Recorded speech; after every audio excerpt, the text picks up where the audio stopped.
గౌరవ ముఖ్యమంత్రి గారు,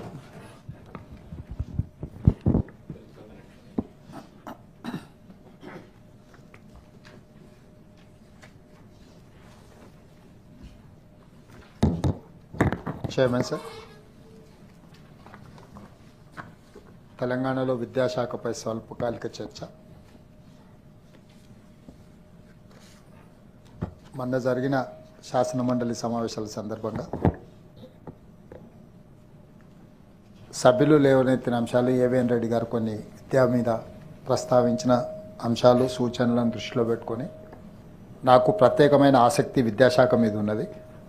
ఇందులో తీసుకురావాల్సిన సమూలమైన మార్పులు, ఈ సమూలమైన మార్పుల కోసం మీ వైపు నుంచి సలహాలు సూచనలు కావాలి. తప్పకుండా ఒక షార్ట్ డిస్కషన్ పెట్టుకొని ఒక పూర్తి స్థాయిలో చర్చ ఈ సభలో చేద్దాం. మళ్ళీ తప్పకుండా సభకు నేను వచ్చి కూర్చుంటానని చెప్పడం జరిగింది.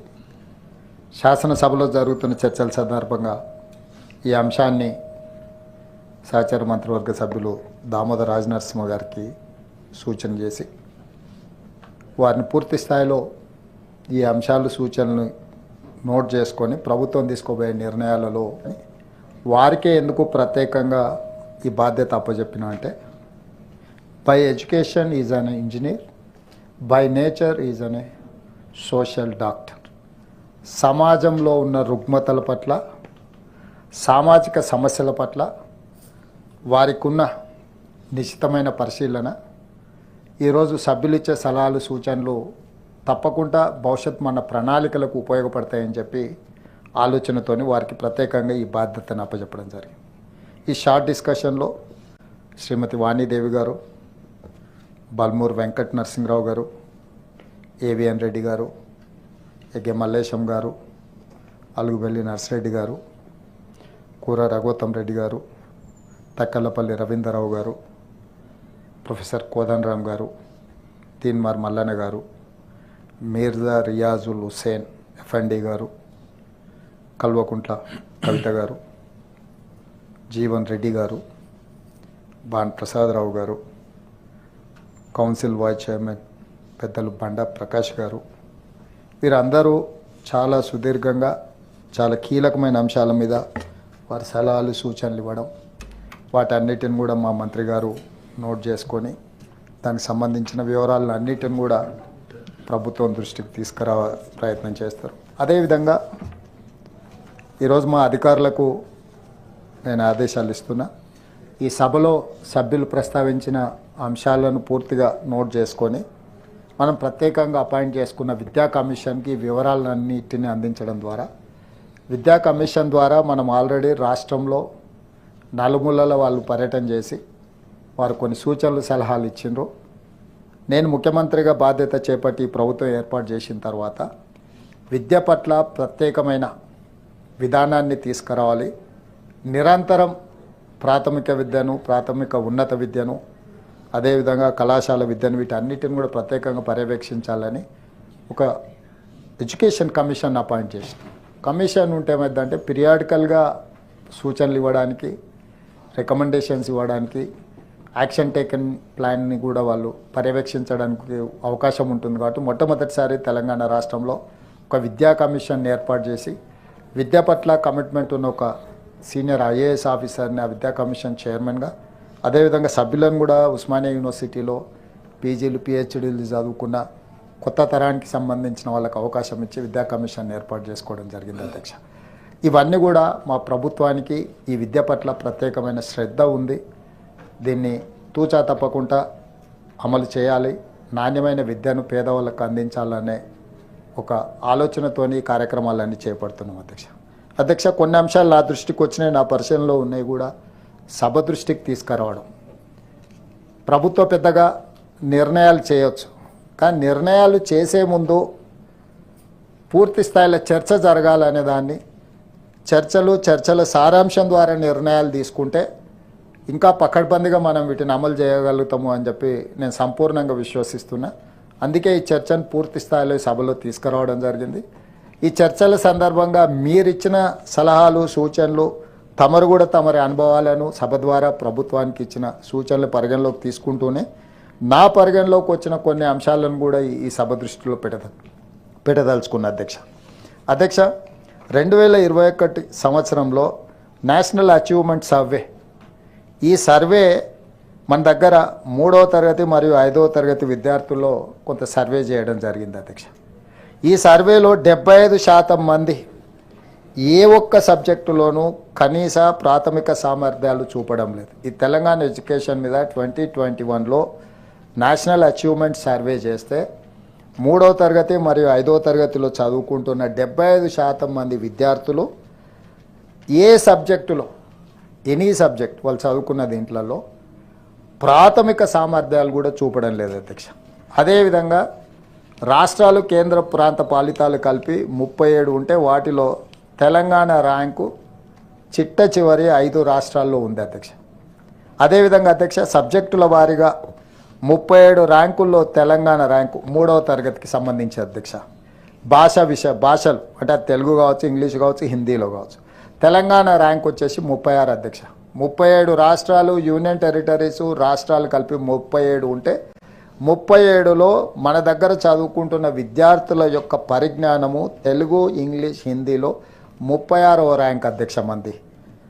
లెక్కలలో 35వ ర్యాంక్ అధ్యక్ష. అదేవిధంగా ఎన్విరాన్మెంటల్ స్టడీస్లో 36వ ర్యాంక్ అధ్యక్ష. అదేవిధంగా సబ్జెక్టుల వారిగా 37 ర్యాంకుల్లో తెలంగాణకు 5వ తరగతికి సంబంధించిన వాళ్ళది అధ్యక్ష. Telugu, English, Hindi same Telangana rank 36 అధ్యక్ష. లెక్కలలో 35వ ర్యాంక్ అధ్యక్ష. ఎన్విరాన్మెంట్ స్టడీస్లో కూడా 36వ ర్యాంక్ అధ్యక్ష. అంటే మనం ఏ రకంగా చూసినా ఈ దేశంలో ఉండే ఏ రాష్ట్రాలు కానీ ఏ యూనియన్ టెరిటరీస్తో కానీ పోల్చి చూసినప్పుడు ఈ నేషనల్ అచీవ్మెంట్ సర్వేలో 3వ తరగతి 5వ తరగతికి సంబంధించిన విద్యార్థుల యొక్క వాళ్ళ ప్రతిభ మనం చివరి నుంచి మొదటి ర్యాంకులో ఉన్నాం అధ్యక్ష. మొదటి నుంచి మొదటి ర్యాంకులో ఉండాల్సిన తెలంగాణ విద్యా విధానం ఈరోజు అధమ స్థాయిలో అత్యంత చివరన ఉంది అధ్యక్ష. ఇది ఒక ప్రభుత్వాల బాధ్యతనో, లేకపోతే గతంలో ఉన్న ప్రభుత్వం బాధ్యతనో, లేకపోతే ఉమ్మడి రాష్ట్రంలో సీమాంధ్ర పాలకుల బాధ్యతనో మనం రాజకీయపరమైన ఆరోపణలు చేయడానికి ఏమైనా ఉపయోగపడుతుందేమో, కానీ మనము నిజంగా భవిష్యత్ ప్రణాళికలు వేసుకోవాలంటే ఇది ఉపయోగపడుతుంది అధ్యక్ష. అదేవిధంగా అధ్యక్ష 3వ తరగతిలో ఉండి 2వ తరగతి పుస్తకాలు చదివించే దాంట్లో అంటే పిల్లలేమో 3వ తరగతిలో వాళ్ళకి 2వ తరగతి పుస్తకాలు ఇచ్చి చదువురా అంటే దాంట్లో వాళ్ళు చదవగలిగిన వాళ్ళు 2018లో 18.1%, 2022లో 5.2%, 2024లో 6.3%.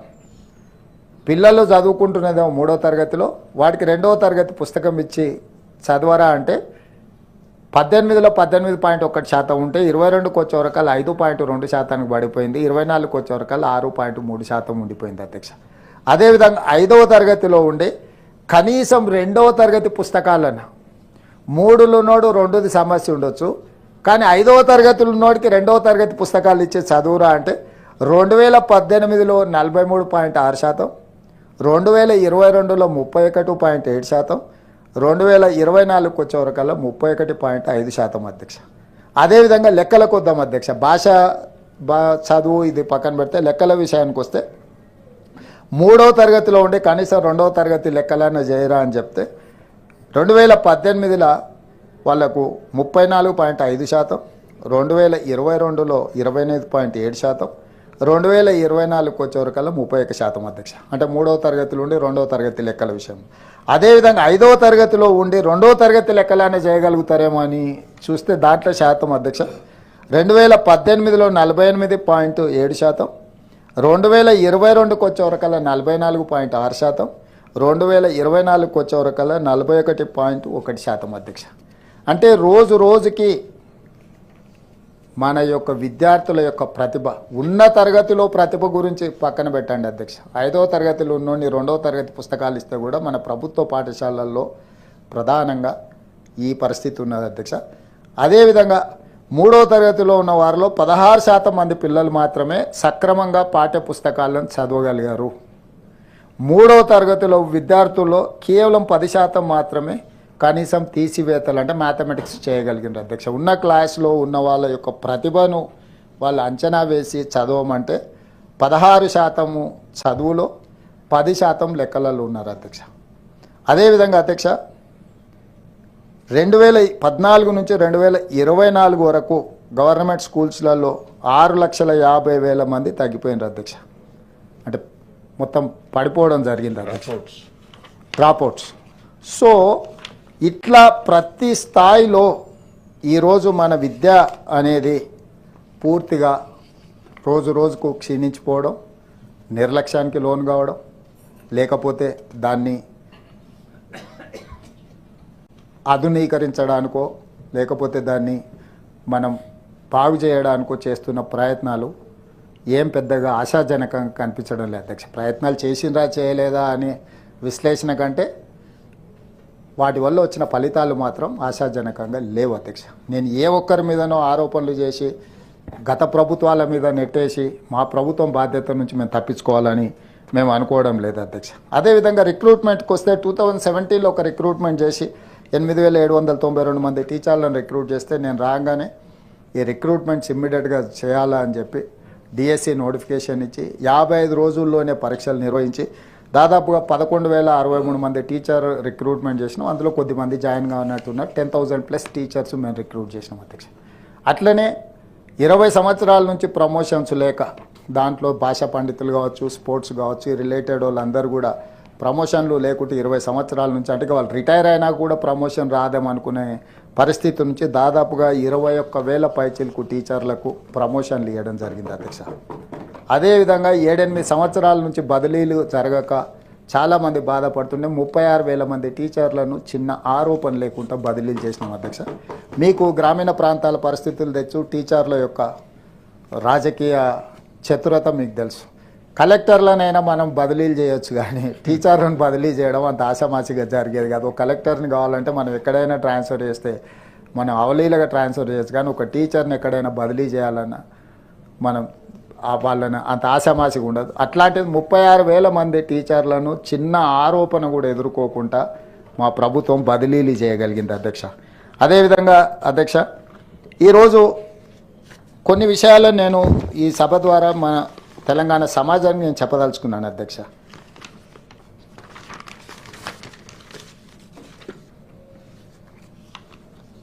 మన దగ్గర తెలంగాణ రాష్ట్రంలో సబ్జెక్ట్ టు కరెక్షన్ నాకున్న సమాచారం మేరకు number of government and local body schools 26,106, number of students 16,86,343 మంది విద్యార్థులు ఉన్నారు. మన స్కూల్ ఎడ్యుకేషన్ బడ్జెట్ మనం పెట్టుకున్నది 19,341 కోట్ల రూపాయలు అధ్యక్ష. చైర్మన్ సార్, ఒక్క స్టూడెంట్ మీద యావరేజ్గా 1,08,000 రూపాయలు ప్రభుత్వంలో చదువుకుంటున్న విద్యార్థి మీద మనం ఖర్చు పెడుతున్నాం అధ్యక్ష.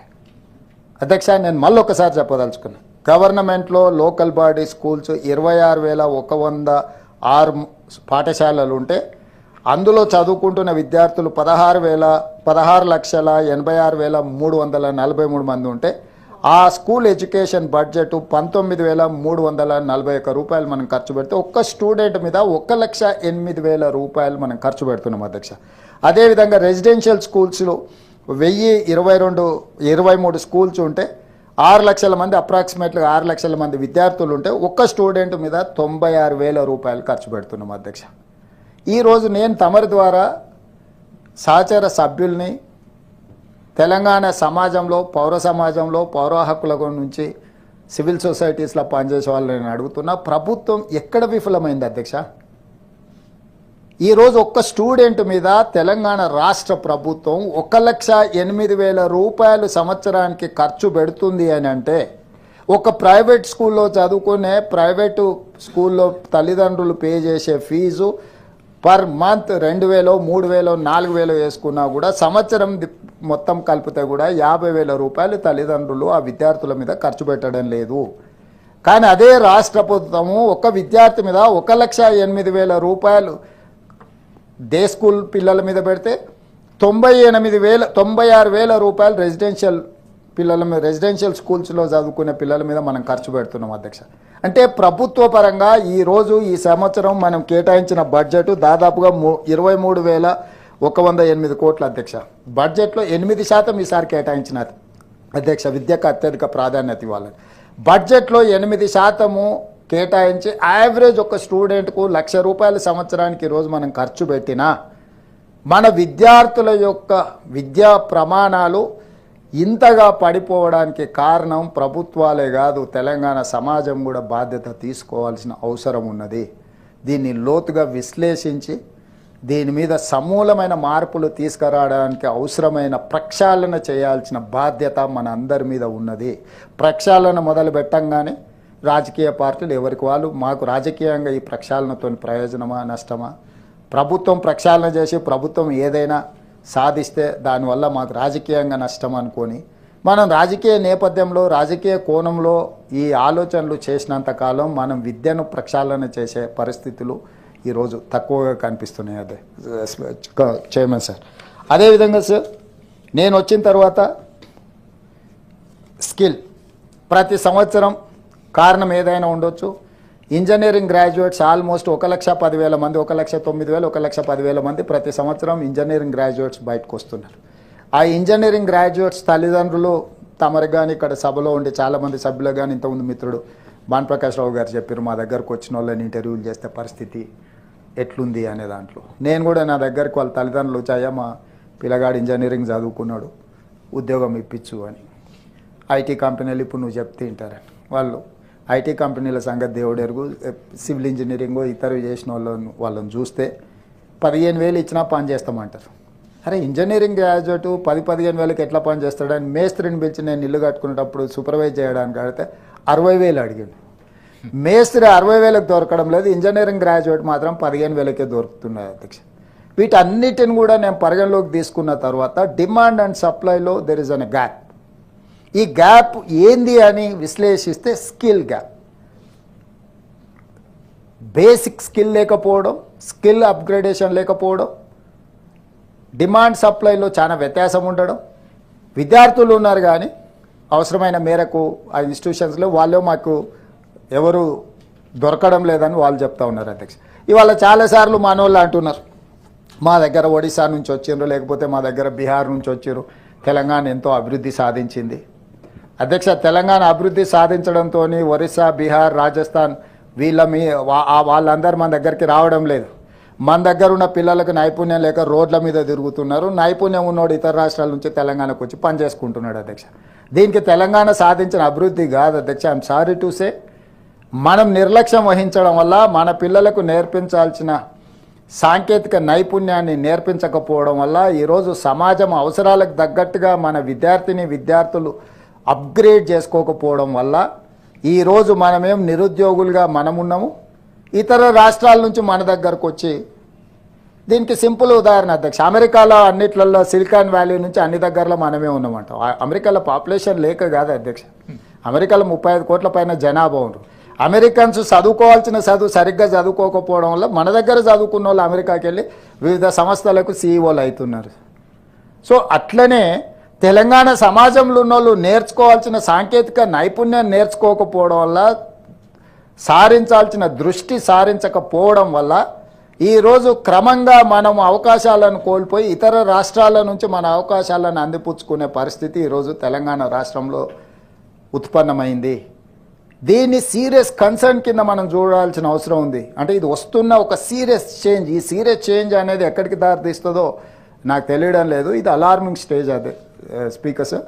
సో ఈరోజు మనము ఏ రకంగా అయినా దీన్ని ఏదో రకంగా దారిలో పెట్టుకోవాల్సిన బాధ్యత మన అందరి మీద ఉన్నది. అందుకే ఈరోజు యంగ్ ఇండియా స్కిల్స్ యూనివర్సిటీని తెలంగాణ రాష్ట్రంలో ఈ upgradation of skills, introduction of skills వీటన్నిటిని చేయడం కోసమే ఎనీ ప్రభుత్వం యూనివర్సిటీ కింద మనం తీసుకుంటే మన దగ్గర ఆల్రెడీ ఇంతకుముందే మంత్రివర్యులు దామోదర రాజనరసింహ గారు చెప్పారు 12 యూనివర్సిటీలు ఉన్నాయి. ఉస్మానియా, కాకతీయ, ఒకప్పుడు పివి నరసింహారావు, జయపాల్ రెడ్డి గారు, గద్దర్ లాంటి వాళ్ళను, లేకపోతే కూర రాజన్న లాంటి వాళ్ళను అందించిన సామాజిక చైతన్యం కలిగిన వాళ్ళను, లేకపోతే సైంటిస్టులను, ఇంజనీర్లను, దేశానికే ఒక గొప్ప పేరు తెచ్చిన 100 సంవత్సరాల చరిత్ర కలిగిన ఉస్మానియా యూనివర్సిటీలు, విప్లవ పోరాటాలకు వేదికైన కాకతీయ యూనివర్సిటీలు ఎంతోమందిని మేధావులను అందించినాయి అధ్యక్ష మన దగ్గర. Okay doctor. సో ఇట్లా చాలామందిని మన యూనివర్సిటీలు చాలామందిని దేశానికి అందించినాయి. కానీ ఈరోజు ఆ యూనివర్సిటీల యొక్క పరిస్థితులు, ఆ యూనివర్సిటీల నుంచి వస్తున్న విద్యార్థులు, అక్కడి పరిస్థితులు అన్నీ కూడా ఎట్లున్నాయో నాకంటే మీకు ఎక్కువ తెలుసు స్పీకర్స్. అందుకే ఈరోజు గవర్నమెంట్లో ఇంకొక స్కిల్స్ యూనివర్సిటీని మొదలుపెట్టిన 12 బదులు 13 అయితే నెంబర్ పెరుగుతుంది తప్ప దాంట్లో నాణ్యత మీద నమ్మకం లేకపోవడం వల్ల ఆ young India skills university, young India ఎందుకు పెట్టినామంటే 1921 to 1931 యంగ్ ఇండియా అని ఒక పత్రికను మహాత్మా గాంధీ గారు నడిపించి స్వతంత్ర ఉద్యమాన్ని ఆ పత్రిక ద్వారా ప్రచారంలోకి తీసుకొచ్చారు. యంగ్ ఇండియా అనేది మహాత్మా గాంధీ గారి యొక్క ఒక క్రియేషన్. ఆ మహాత్మా గాంధీ గారిని స్ఫూర్తిగా తీసుకొని ఈరోజు తెలంగాణలో విద్యా ప్రమాణాలను పెంచడానికి, సాంకేతిక నైపుణ్యాన్ని అందించడానికి ప్రారంభించిన స్కిల్స్ యూనివర్సిటీకి యంగ్ ఇండియా స్కిల్స్ యూనివర్సిటీ అని పెట్టుకున్నాం చైర్మన్ సార్. దానికి Mahindra and Mahindra group of companies chairperson Anand మహేంద్రాని మనం యూనివర్సిటీకి మనం చైర్పర్సన్గా పెట్టుకున్నాం. బోర్డ్ ఆఫ్ డైరెక్టర్స్ కూడా ఇమినెంట్ పర్సనాలిటీస్, ఈ దేశంలోనే వ్యాపారంలో అన్ని రకాలుగా రాణించిన వాళ్ళని, రెడీ ల్యాబ్స్ కావచ్చు, అపోలో కావచ్చు, ఇట్లాంటి పెద్ద పెద్ద కంపెనీలు. దేవయ్య గారు అని యుఎస్లో మన వరంగల్ వాసి, ఒక దళిత సామాజిక వర్గం నుంచి అమెరికాకి వెళ్ళి అమెరికాలోనే వేల కోట్ల రూపాయలు, వాళ్ళ పిల్లలు అయితే ఇంకా అన్లిమిటెడ్, అంటే బిలియనియర్స్. అంటే యూఎస్లో కొద్దిమంది ఇన్సూరెన్స్ కంపెనీలు, ఇతర డాక్టర్స్ కమ్యూనిటీ నుంచి తీసుకుంటే they are billionaires, the build empire in US. అట్లాంటి అతను కూడా ఈ బోర్డులో మనం తీసుకొచ్చి మన వరంగల్ వాసిని కూడా ఒక దళిత సామాజిక వర్గం నుంచి చైతన్యం ఉండి సోషల్ కన్సర్న్ ఉన్న అతను కూడా బోర్డ్ ఆఫ్ డైరెక్టర్స్ కింద వీళ్ళందరినీ తీసుకొచ్చి దాంట్లో సిలబస్ నుంచి, కరికులం నుంచి మొదలు పెడితే మొత్తం ఈ కార్పొరేట్ కంపెనీసే అక్కడ మొత్తం డిసైడ్ చేసేటట్టుగా, వాళ్ళే ట్రైనింగ్ ఇచ్చి వాళ్ళే అబ్జర్వ్ చేసుకునేటట్టుగా అక్కడ ఏ సాంకేతిక నైపుణ్యాన్ని నేర్పించాలనో certificate course, diploma course, degree course, ఇంతవరకు స్కిల్స్ యూనివర్సిటీ స్కిల్స్ దీంట్లలో డిప్లొమా సర్టిఫికేట్లే ఇచ్చేది. డిప్లొమా సర్టిఫికేట్ ఇస్తే ఫర్దర్గా వాళ్ళు పీజీలు చదువుకునేటప్పుడు ప్రాబ్లం అయింది కాబట్టి చాలామంది అందులో చేరేవాళ్ళు కాదు. ఇతర దేశాలకు వెళ్ళాలనుకుంటే గ్రాడ్యుయేట్ అయిన వాళ్ళని పీజీల కోసం మాత్రమే ఇతర దేశాలకు F1 వీసాలు వస్తాయి. కాబట్టి అక్కడ డిగ్రీ సర్టిఫికేట్ కూడా ఇచ్చే విధంగా యూనివర్సిటీని ఒక దేశంలోనే ఒక బెస్ట్ మోడల్ కింద మనం యంగ్ ఇండియా స్కిల్స్ యూనివర్సిటీని మనం ప్రారంభించుకొని దానికి చైర్పర్సన్గా ఆనంద్ మహేంద్ర అని పెట్టుకున్నాం. మహేంద్ర అండ్ మహేంద్ర కంపెనీస్ మీకు తెలుసు చైర్మన్ సార్, వాళ్ళ మహేంద్ర యూనివర్సిటీ కూడా మీకు ఇక్కడ తెలుసు ఎంత సక్సెస్ స్టోరీ ఉన్నదో మహేంద్ర యూనివర్సిటీ. సో ఆ యూనివర్సిటీని పెట్టడం ద్వారా, ప్రారంభించడం ద్వారా తెలంగాణలో ఈ మొత్తం ఫిలాసఫీనే రీడూ చేసినాం చైర్మన్ సార్. సో మనం అందులో కార్పస్ ఫండ్ ఒక 600 crores క్రియేట్ చేసి ఒక 60 acres ఫ్యూచర్ సిటీలో ల్యాండ్ అలాట్మెంట్ చేయడమే కాకుండా ఒక 300 crores తోని ఆ క్యాంపస్ కన్స్ట్రక్ట్ చేసి వాళ్ళకు ఒక 600 crores కార్పస్ ఫండ్ క్రియేట్ చేసి వాళ్ళ బ్యాంక్లో పెడితే వాళ్ళు ప్రతిసారి నిర్వహణ కోసం ప్రభుత్వం దగ్గరకు వచ్చి నిధుల కోసం, ఇప్పుడు చిన్న రబ్బర్ పెన్సిల్ కొనుక్కోవాలన్నా యూనివర్సిటీ గ్రాంట్స్, యూజీసీ గ్రాంట్స్ రాకపోవడం, స్టేట్ గవర్నమెంట్ బడ్జెట్ ఇవ్వకపోవడం వల్ల ఈ సంవత్సరం పెన్ను పేపర్ కొనాలంటే 3 సంవత్సరాల తర్వాత శాంక్షన్ ఇస్తున్నాం చైర్మన్ సార్. ఇట్లాంటి పరిస్థితుల నుంచి ఓవర్కమ్ కావడానికి వాళ్ళకు ఒక 600 కోట్ల రూపాయలు మనం కార్పస్ ఫండ్ క్రియేట్ చేసి ఇవ్వాలనుకున్నాం. ఆ నేపథ్యంలో భాగంగా మనం అదానీ నుంచి ఒక 100 కోట్లు కార్పస్ ఫండ్కు తీసుకుంటే రాజకీయపరమైన ఆరోపణలు మనం బయట చేసుకోవాల్సింది తీసుకెళ్లి దానికి అతికించడంతో ఈరోజు ఆ 100 కోట్ల రూపాయలు వాపసు ఇచ్చినాం అధ్యక్ష. ఎవరికి నష్టం జరిగింది అధ్యక్ష? తెలంగాణలో చదువుకోవాల్సిన పేదోళ్ళ పిల్లలకు ఉచితంగా సిఎస్ఆర్ ఫండ్స్ని తీసుకున్నాం. అది ఎక్కడ ప్రభుత్వ సిస్టంలో కానీ లేకపోతే ప్రైవేట్ దీంట్లో కానీ ఎక్కడా మనం ఇచ్చేయలేదు స్పీకర్ సార్. దాంట్లో ఇంకా వాళ్ళు డీటెయిల్గా చర్చ చేయమంటే నేను చాలా విషయాలు చెప్తాను, అక్కడికి వెళ్ళకుండా. సో నేను ఇక్కడ ఏమంటే విఘ్నత ప్రదర్శించాల్సిన అవసరం ఉంది. రాష్ట్ర ప్రయోజనానికి, రాష్ట్రంలో ఉండే నిరుద్యోగ యువకులకు శిక్షణ నైపుణ్యం పెంచడానికి ఎనీ కార్పొరేట్ కంపెనీ ముందుకొచ్చి, ఇప్పుడు మన దాంట్లో కూడా గతంలో మంత్రులుగా చేసిన వాళ్ళు చాలా సంపాదించిన సార్, వాళ్ళందరూ కూడా ముందుకు వచ్చి 100, 200, 1000 కోట్లు ఒకవేళ ఈ కార్పస్ ఫండ్కు ఉదారంగా ముందుకు వచ్చి ఇస్తే కూడా మాకేం అభ్యంతరం లేదు అధ్యక్ష. ఆ విజ్ఞప్తి కూడా చేస్తున్నా. గతంలో సాగునీరు అవి ఇవి ఎంఏయుడి మంత్రులు చేసిన వాళ్ళు ఎవరైనా పెద్ద ఎత్తున దీనికి ఫండ్స్ ఇచ్చినా కూడా మాకేం అభ్యంతరం లేదు అధ్యక్ష. అయితే దీంట్లో నా సూచన ఏంటంటే ఈరోజు సమాజానికి, ఈరోజు తెలంగాణ రాష్ట్రానికి నిరుద్యోగ యువకులకు లేకపోతే విద్యా ప్రమాణాలు పెంచుకోవడానికి అవసరమైన ప్రణాళికలను రూపొందించుకోవడానికి చట్టసభల్ని వేదికలుగా చేసుకోవాలనే నా సూచన. ఈ పెద్దల సభకి ఇంకొక ప్రత్యేకత ఉంది. ఇక్కడనే టీచర్స్ రిప్రజెంటేటివ్స్ ఉన్నారు, ఇక్కడనే గ్రాడ్యుయేట్ రిప్రజెంటేటివ్స్ ఉన్నారు. మిగతా చట్టసభలలో టీచర్స్ గ్రాడ్యుయేట్స్ ఎమ్మెల్యేలుగా ఎంపీలుగా రావచ్చు రాకపోవచ్చు, కానీ ఇక్కడ మ్యాండేట్గా టీచర్ కమ్యూనిటీ నుంచి గ్రాడ్యుయేట్ పట్టభద్రుల నుంచి రిప్రజెంటేషన్ ఇక్కడ ఉన్నది. కాబట్టి వాళ్ళు they are more concern about the education and employment. చదువుకున్న వాళ్ళు ఈ చట్టసభలకు వచ్చి చదువు మీద అవసరమైన సలహాలు సూచనలు ఇస్తారు. కాబట్టి ఈరోజు ఈ సభలో ఈ చర్చను తీసుకోవాలని చెప్పి నేను నిర్ణయించుకున్న చైర్మన్ సార్. సో ఈరోజు యంగ్ ఇండియా స్కిల్స్ యూనివర్సిటీ ఒక ప్రత్యేకమైన పర్పస్కు మనం పెట్టుకున్నాం, దాన్ని ముందుకు తీసుకెళ్లాల్సిన అవసరం. అదేవిధంగా స్పోర్ట్స్, మన ఒలింపిక్స్ చూసినాం, గోల్డ్ మెడల్లో గుణిస్తున్నా. ప్రపంచంలో అత్యధిక జనాభా మన నెంబర్ 1, 140 కోట్లు దాటినాం. చైనాను కూడా మనం క్రాస్ అయినట్టున్నాం. ఇప్పుడు ప్రపంచంలో అత్యధిక జనాభా ఉన్న దేశంగా మనమే ఉన్నాం, కానీ మన దగ్గర ఏం రాలేదు. నేను మన సౌత్ కొరియా పోయినప్పుడు సౌత్ కొరియన్ స్పోర్ట్స్ యూనివర్సిటీ అని ఒక 30 ఎకరాల క్యాంపస్, పెద్దది కూడా కాదు. ఆ దేశానికి 32 మెడల్స్ ఒలింపిక్స్లో వస్తే 16 మెడల్స్ ఆ యూనివర్సిటీకి వచ్చినాయి. 16 మెడల్స్లలో ఒక అమ్మాయి 3 గోల్డ్ మెడల్స్ సాధించింది. ఆర్చరీలో ఒక అమ్మాయి, ఆ యూనివర్సిటీలో చదువుకునే ఒక అమ్మాయి ఒలింపిక్స్లో 3 గోల్డ్ మెడల్స్ సాధించింది. నిజంగా మనం వాళ్ళ నుంచి స్ఫూర్తి పొందాల్సిన అవసరం ఉంది.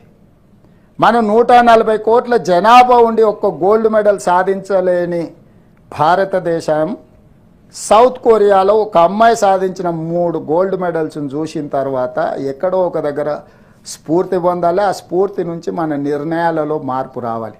అందుకే తెలంగాణ రాష్ట్ర ప్రభుత్వం young India sports university and academy, sports university for education and employment, academy is for medals. So ఈ దేశంలో ఏ క్రీడాకారులనైనా గ్రామీణ ప్రాంతాలలో ఉండే మట్టిలో మాణిక్యాలను వెలికి తీసి, ఒక పీటీ ఉషా అయినా కర్ణ మల్లేశ్వరి అయినా ఇట్లాంటి వాళ్ళందరూ గ్రామీణ ప్రాంతాల నుంచి వచ్చిన క్రీడాకారిణులు, వాళ్ళు రాణించడం వల్ల దేశానికి కొంత గౌరవం పెరిగింది. కాలక్రమేణా మళ్ళీ మనం క్రీడల పట్ల నిర్లక్ష్యమా లేకపోతే మనం వ్యవహరించాల్సిన విధంగా వ్యవహరించలేదో నాకు తెలియదు. అందుకే యంగ్ ఇండియా స్పోర్ట్స్ యూనివర్సిటీని అకాడమీని రెండింటిని మన తెలంగాణలో పెట్టుకోవాలని 2036 మన వాళ్ళు దేశం ఆతిథ్యం ఇవ్వాలనుకుంటుంది ఒలింపిక్స్కి. దానికంటే ముందు 2028లో రాబోయే ఒలింపిక్స్లో మనం గోల్డ్ మెడల్ సాధించాలి, దానికి అవసరమైన శిక్షణ అందించాలి తెలంగాణ రాష్ట్రం నుంచి అనే ఒక పట్టుదలతోనే ఈరోజు young India sports university and అకాడమీని మనం ప్రారంభించుకుంటున్నాం చైర్మన్ సార్. తొందరలోనే దాని విధానంలో కూడా విధానపరమైన నిర్ణయాలతో తొందరలోనే మేము ముందుకు వస్తాం. ఇదే కాకుండా క్రికెట్లో రాణించిన సిరాజ్కి, అతనికి ఎడ్యుకేషన్ క్వాలిఫికేషన్ లేకపోయినా వరల్డ్ కప్ సాధించిన దాంట్లో అతను క్రియాశీలక పాత్ర పోషించిన తెలంగాణ నుంచి హైదరాబాద్ నుంచి అతనికి గ్రూప్ 1 జాబ్, ఒక డిఎస్పీ జాబ్ ఇచ్చి హైదరాబాద్లో ఇంటి స్థలము ఇతర ప్రోత్సాహకాలు ఇచ్చినాం. అదేవిధంగా నిఖత్ జరీన్ నిజామాబాద్, ఒక minority girl, poorest of the poor family నుంచి వచ్చి బాక్సింగ్లో ఛాంపియన్షిప్ సాధించినందుకు మనం గ్రూప్ 1 జాబ్ డిఎస్పీ జాబ్ ఇవ్వడమే కాకుండా 2 crores రివార్డ్ అండ్ ఇంటి స్థలం ఇవన్నీ కూడా ఇచ్చినాం. అదేవిధంగా దీప్తి జివాంజీ వరంగల్ నుంచి పారా ఒలింపిక్స్లో కాంస్య పథకం సాధించిన గ్రూప్ 2 జాబ్ ఇచ్చి వరంగల్లో ఇంటి స్థలం ఇచ్చి ఆర్థికంగా 1 crore ఆర్థిక సహాయాన్ని అందించి క్రీడల పట్ల కూడా తెలంగాణ విద్యార్థులకు ఒక అవగాహన కల్పించాలనే ప్రయత్నం చేస్తున్నాం చైర్మన్ సార్. గతంలో గచ్చిబౌలిలో మనము మన ఏషియన్ గేమ్స్ని మనం కండక్ట్ చేసినాం, వరల్డ్ మిలిటరీ గేమ్స్ కండక్ట్ చేసినాం. ఇతర అంతర్జాతీయ స్థాయి క్రీడలు నిర్వహించిన తర్వాత అవి పెళ్ళిళ్ళకు పేరెంటాలకు ఫంక్షన్ హాల్స్గా మారిపోయినాయి చైర్మన్ సార్. నేను వచ్చిన తర్వాత స్ట్రిక్ట్గా ఇన్స్ట్రక్షన్స్ ఇచ్చిన డిపార్ట్మెంట్స్కి, ఇట్లాంటి ఫంక్షన్స్కి అసలు ఇవ్వకండి, క్రీడలను ప్రోత్సహించడానికి రిపేర్స్ అండ్ రినోవేషన్ చేయండి. దాంట్లో భాగంగానే ట్రైనేషనల్ ఫుట్బాల్ని మనం గేమ్స్ అక్కడ ఈవెంట్ని ఆర్గనైజ్ చేసినాం. ఆ తర్వాత మిగతా ఈవెంట్స్ని కూడా మనం స్పోర్ట్స్ సైడ్ మనం ఫోకస్ చేస్తున్నాం. అదేవిధంగా ఈరోజు వాటి రిపేర్స్ అండ్ రినోవేషన్ కూడా మనం బడ్జెట్ ఇవ్వడం జరిగింది. రీసెంట్గా మన వాళ్ళు Australia same South Korean sports యూనివర్సిటీతో మనం ఒక అండర్స్టాండింగ్ MOU చేసుకున్నాం. ఎందుకంటే శిక్షకులకు శిక్షణ ఇవ్వాల్సిన అవసరం ఉన్నది, not for students, not for players. So శిక్షణ ఇచ్చే వాళ్లకు నాణ్యమైన శిక్షణ ఇవ్వాల్సిన అవసరం ఉంది. దానికి సంబంధించి కూడా ఈరోజు మనం ఒప్పందం చేసుకుని ఒక ఆస్ట్రేలియాలో ఒక యూనివర్సిటీ నుంచి అదేవిధంగా సౌత్ కొరియన్ స్పోర్ట్స్ యూనివర్సిటీ నుంచి రాష్ట్ర ప్రభుత్వం ఒప్పందాలు చేసుకుని భవిష్యత్తులో మన దేశంలో మన రాష్ట్రంలో ఉండే నైపుణ్యం గల క్రీడాకారులకు అందరూ కూడా శిక్షణ ఇవ్వాలి అనే ఒక విధానాన్ని తీసుకొని ముందుకు వస్తున్నాం. అదేవిధంగా ఐటీఐ చైర్మన్ సార్ మీకు తెలుసు, గ్రామీణ ప్రాంతాల్లో ఒకప్పుడు ఉపాధి కోసం విద్య కోసం ఉద్యోగం కోసం ఉంటే ఇండస్ట్రియల్ ట్రైనింగ్ ఇన్స్టిట్యూట్లో మనం జాయిన్ అయ్యే వాళ్ళం. 1956లో మొదలైన ఇవి దాదాపుగా తెలంగాణ రాష్ట్రంలో 65 ఉన్నాయి. కానీ ఈరోజు అక్కడ ఇచ్చే శిక్షణకు బయట సమాజానికి ఏం సంబంధం లేదు. అక్కడ డీజిల్, ఎలక్ట్రికల్, లేకపోతే ఫిట్టర్, ప్లంబర్ ఇట్లాంటి పని నేర్పుతాడు. డీజిల్ మెకానిజంలో వాడికి ట్రైనింగ్ ఇస్తే వాడు అంబాసిడర్ కార్, ఫియట్ కార్కు ట్రైనింగ్ ఇస్తున్నారు. బయటకు వస్తే అవి ఎక్కడ లేవు. ఈరోజు అవి ఏడునే కూడా అంటే ఎత్తుక్కునే పరిస్థితి ఉంది. సేమ్ ఈరోజు ప్రపంచం ఎంతో వేగంగా ముందుకెళ్తుంది. ఈ ముందుకు వెళ్ళే క్రమంలో కాలం చెల్లిపోయిన సర్టిఫికెట్ కోసమే చదువులను మనం ఆపేయాలి. దీనికి మీ అందరి సహకారం ఉండాలి. ఏదో యథాలాపంగా ఏదో ఒక ఇండస్ట్రియల్ ట్రైనింగ్ ఇన్స్టిట్యూట్లో ఒక సర్టిఫికేట్ తీసుకొని వచ్చి ఏదో బయటకు వస్తే దానికి ఏం ప్రయోజనం లేదు. అందుకే ఆలోచన చేసినాం ఇది ఇట్లయితే ఇంకా లాభం లేదు అని.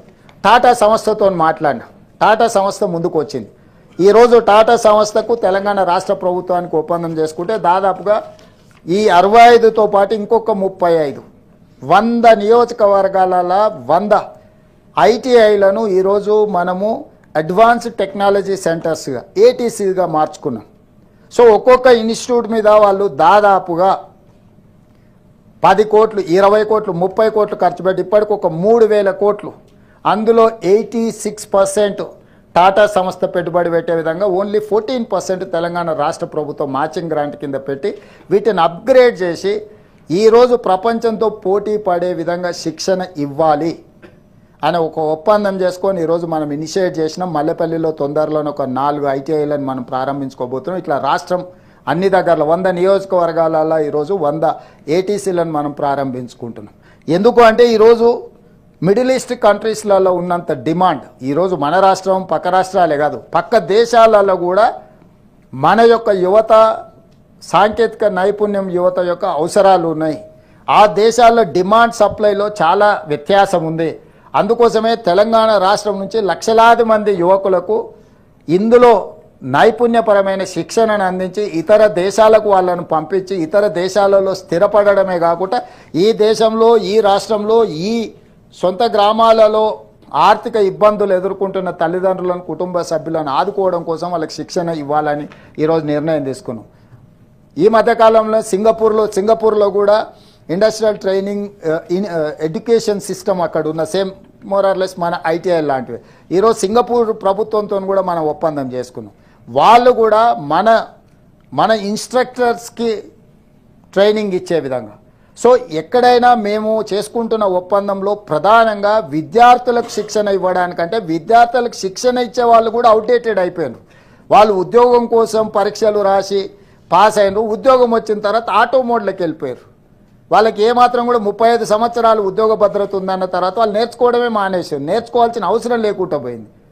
ఆటో మోడ్లో అంటే ఫ్లైట్ మోడ్లోకి వెళ్ళిపోయారు. ఇక ఆ తర్వాత మనకేం అవసరం లేదు, ఆటోమేటిక్గా 35 సంవత్సరాలు అయితే రిటైర్మెంట్ వస్తాయి, రిటైర్మెంట్ తర్వాత రిటైర్మెంట్ బెనిఫిట్స్ కూడా వస్తాయని చెప్పి ఒక ఆటో మోడ్లోకి వెళ్ళిపోయారు. దానివల్ల ఈరోజు సమాజంలో మనము పూర్తిగా దెబ్బతింటున్నాము. ఇందులో నుంచి బయటికి రావాల్సిన అవసరం ఉంది. అందుకే ఈరోజు ఇక్కడ టీచర్ కమ్యూనిటీ నుంచి ఉన్న వాళ్ళు ఉన్నారు, టీచర్ల పట్ల అవగాహన ఉన్న వాళ్ళు ఉన్నారు. వాళ్ళను కూడా అప్గ్రేడ్ చేయాల్సిన బాధ్యత ప్రభుత్వాల మీద ఉంది. ఇంతకుముందు తమరు కూడా చెప్పిన ఎండాకాలం సెలవులు ఇచ్చేదే వాళ్లకు శిక్షణ ఇవ్వడానికని.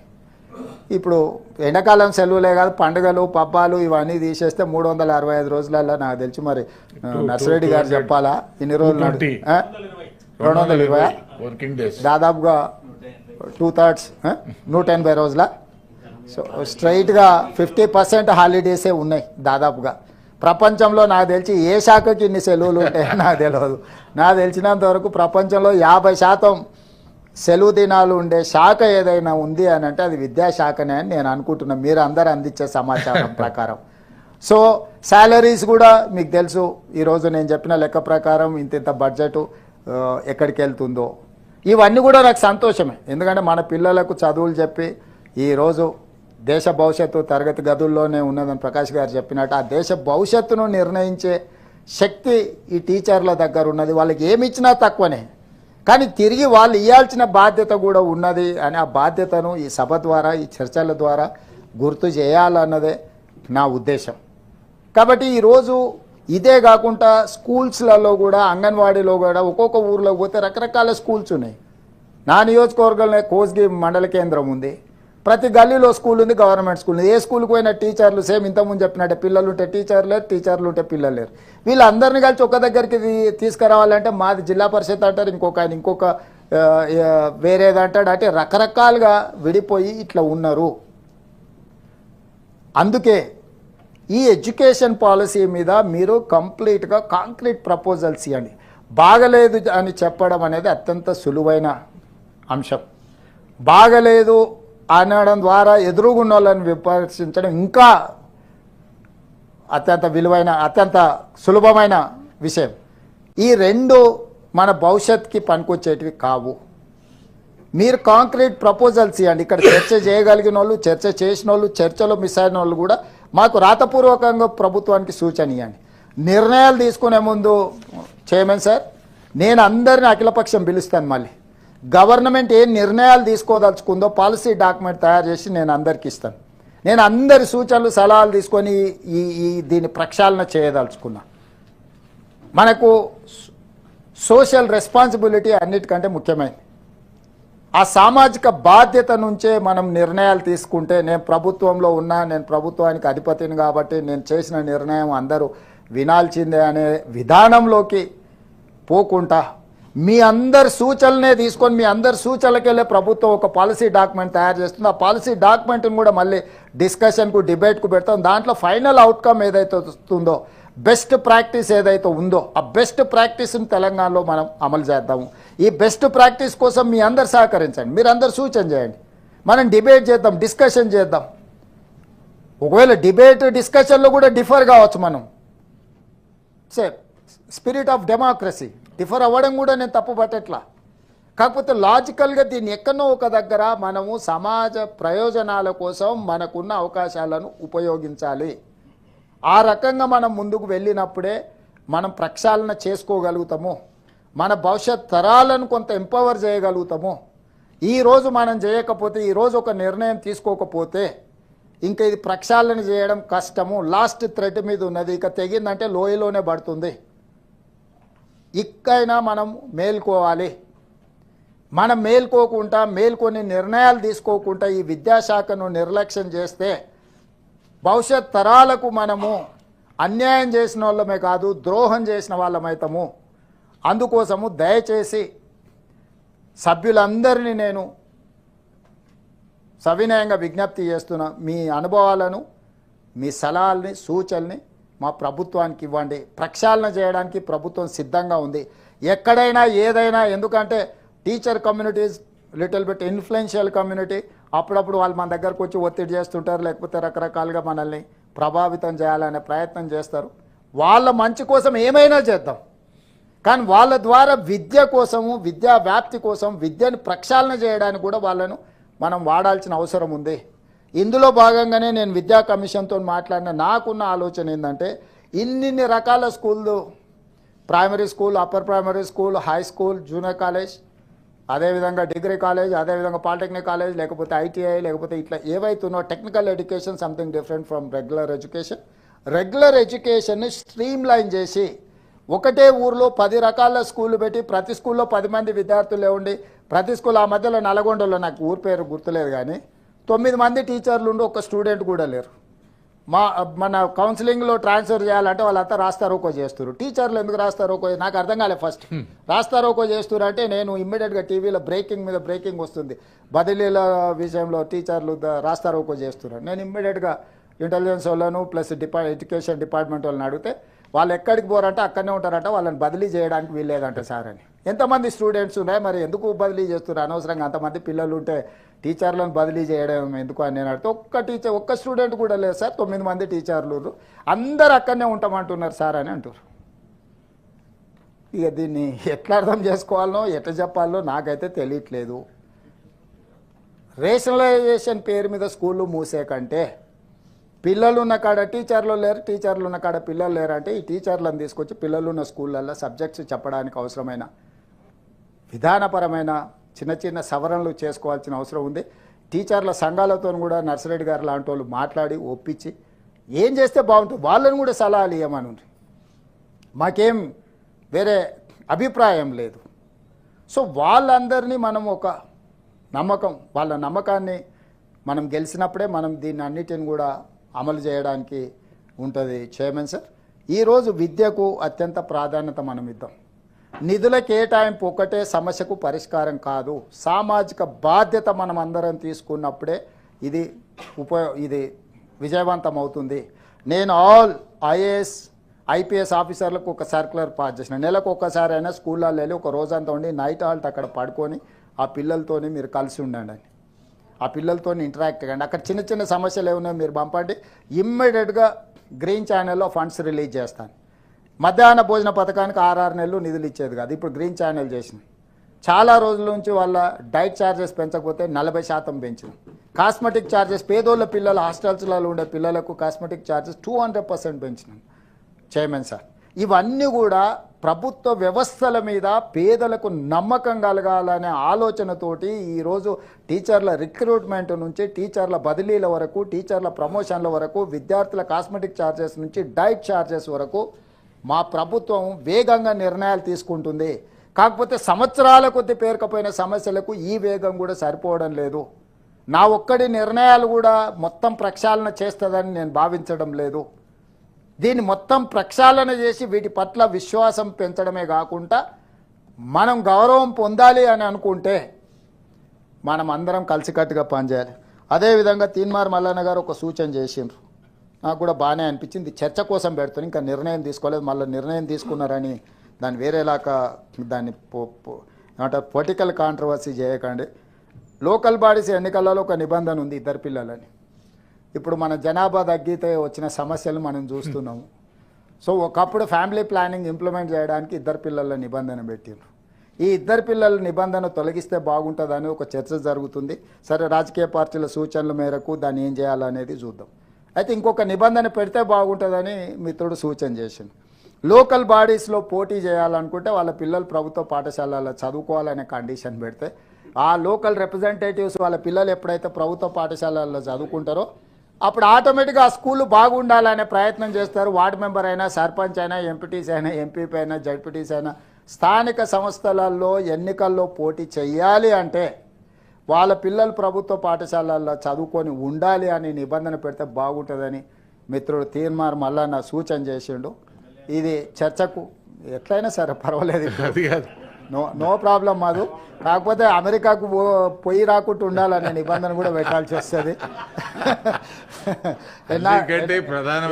ఎన్ఆర్ఐలను కూడా కొంచెం నియంత్రించాల్సిన అసలు టీచర్లు ఎవరైతే ఉపాధ్యాయ వృత్తిలో ప్రభుత్వ పాఠశాలలో పనిచేస్తారో వాళ్ళ పిల్లలు చదివితే ఇంకా బాగుంటుంది. కరెక్టే సార్, కానీ అంత చైర్మన్ సార్ అంత అనే ధైర్యం నాకు లేదు. మీరు అందరు సూచన చేస్తే మాత్రం నిర్ణయం తీసుకోవడానికి నాకు అభ్యంతరం లేదు. కావాలంటే రాజకీయ ప్రత్యర్థులతో, ప్రజాప్రతినిధులతో మేము కొట్లాడగలం, కానీ టీచర్లతో కొట్లాడే శక్తి ఇంకా రాలేదు. కాబట్టి ఇవన్నీ కూడా అంటే చర్చ అనేది ఓపెన్ అవ్వాలనేది నా పాయింట్. టీచర్లు అని కాకుండా ప్రభుత్వ ఉద్యోగానికి అర్హత కూడా, ప్రభుత్వ ఉద్యోగం చేయాలనుకుంటే వాళ్ళ పిల్లలు ప్రభుత్వ పాఠశాలలలో చదువుకొని ఉండాలనే నిబంధన పెడితే ఏమైనా ఉపయోగం ఉంటుందేమో. మీ అందరు కలిసి ఇది ఏది ప్రభుత్వ నిర్ణయం కాదు, నా దృష్టికి వివిధ మార్గాల ద్వారా నా దృష్టికి వచ్చిన విషయాలు ఈ సభ ముందు పెడుతున్నా. దీన్ని విస్తృత స్థాయిలో చర్చ చేయాల్సిన అవసరం ఉంది. ఎక్కడో ఒక దగ్గర మనం మనసు స్థిమితం చేసుకొని కొన్ని కఠినమైన నిర్ణయాలు తీసుకోవాలి.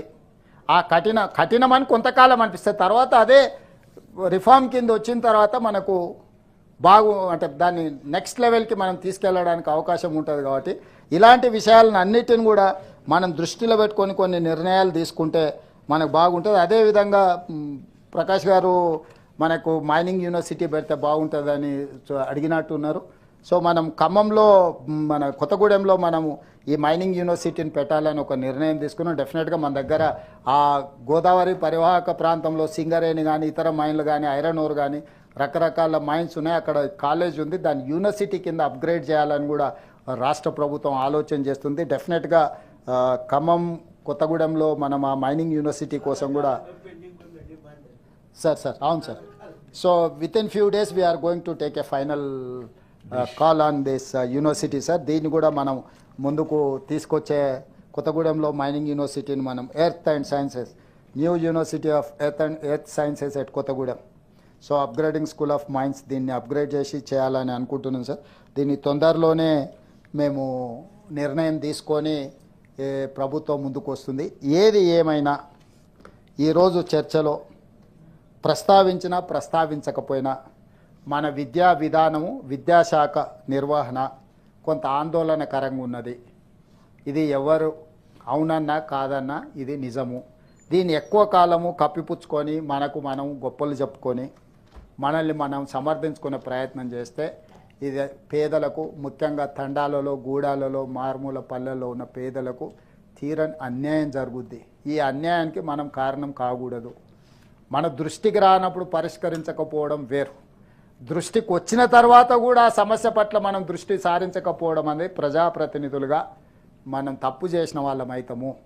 కాబట్టి దయచేసి నెక్స్ట్ లెవెల్ ఈరోజు ఫస్ట్ లెవెల్ ఆఫ్ డిస్కషన్ ఒక కాంక్రీట్ ప్రపోజల్స్తోని మనం ఈ సభలో దాదాపుగా 7.5 గంటలు ఏకదాటిగా తమరి నేతృత్వంలో చర్చకు అవకాశం ఇచ్చి అందరి అభిప్రాయాలను కూడా పరిగణలోకి తీసుకొని ఈ అందరి అభిప్రాయాలను కూడా క్రోడీకరించి మేము విద్యా కమిషన్కి అప్పచెప్పి వాళ్ళ ద్వారా ఇంకా సమాజంలో ఉన్న ఈ మేధావులను వీళ్ళందరిని కూడా ఇందులో భాగస్వాములను చేసి ఆ మధ్య కాలంలోనే నేను ప్రొఫెసర్ కోదండ రామ్ గారు బూర్గుల రామకృష్ణారావు గారు చదివిన విలేజ్ ఏదో ఉంది సార్, మనం పోయినాము షాద్నగర్ మొగిలిగిద్ద 125 ఇయర్స్ పూర్తి చేసుకున్న సందర్భంలో హరగోపాల్ గారు కూడా అదే స్కూల్లో చదివిండ్రు, బూర్గుల రామకృష్ణారావు గారు అదే స్కూల్లో చదివిండ్రు, చెన్నారెడ్డి గారు అదే స్కూల్లో చదివిండ్రు, సత్యనారాయణ రెడ్డి గవర్నర్ గారు అదే స్కూల్లో చదివిండ్రు.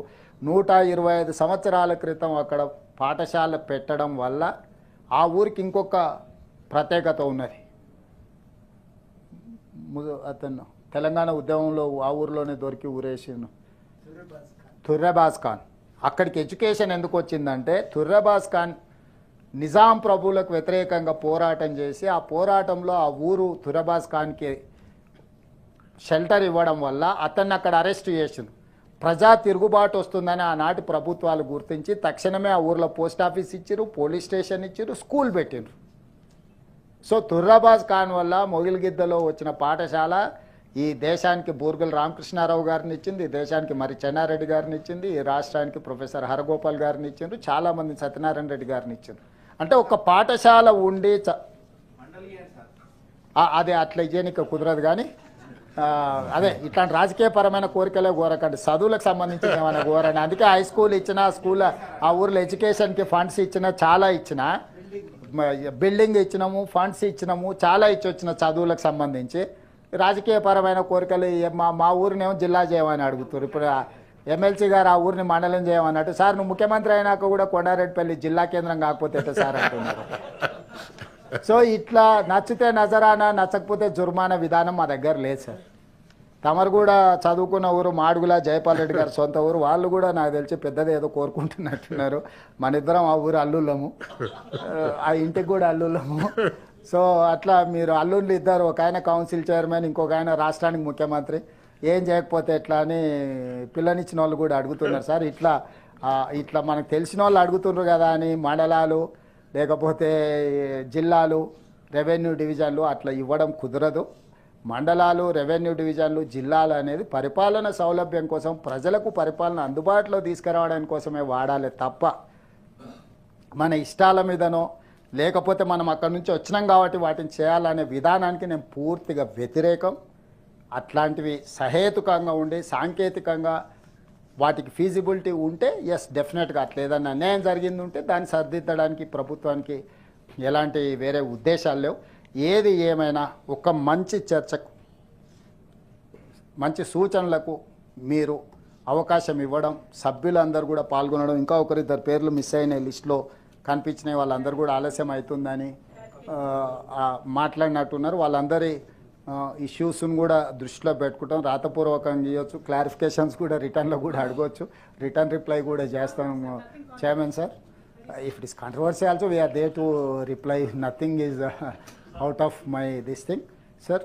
నాకు కూడా చెప్పడానికి నా మనసులో ఉన్న గ్రామీణ ప్రాంతం నుంచి ప్రభుత్వ పాఠశాలలో చదువుకొని వచ్చినవాడు నేను 5వ తరగతి వరకు మా ఊర్లో చదువుకుని 6వ తరగతికి 5 కిలోమీటర్లు నడుచుకుంటూ చదువుకొని వచ్చినాం చైర్మన్ సార్.